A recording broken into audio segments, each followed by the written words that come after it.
यहाँ पर बहुत से लोग कन्फ्यूज़ होते हैं कि हमने इस अलिफ को पढ़ना है या नहीं पढ़ना। यहाँ पर देखें तो हमने क्या करना है, इसके हिज्जे पहले करते हैं, फिर मैं आपको बताता हूँ। हमज़ा ज़बर अ, फ़ा ज़बर फ़ा, आफ़ा। ज़्यादातर लोग पढ़ते हैं आफ़ा आ इम आता।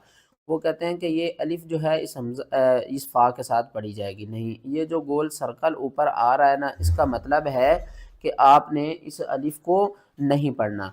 ठीक है ना? आपने इसको किस तरह पढ़ना है? हमज़ा ज़बर अ, फ़ा ज़बर फ़ा, आफ़ा, हमज़ा मीम ज़ेर इम, दरमियान में जो नून है ना, इसको आपने छोड़ देना है और इस हमज़ा को मीम के साथ मिलाना है। मीम मुशद्दद है तो इसके ऊपर गुन्ना भी करेंगे। अलिफ से पहले ज़बर है, हरूफ़ मद्दा है, एक अलिफ के बराबर खींच कर पढ़ना है।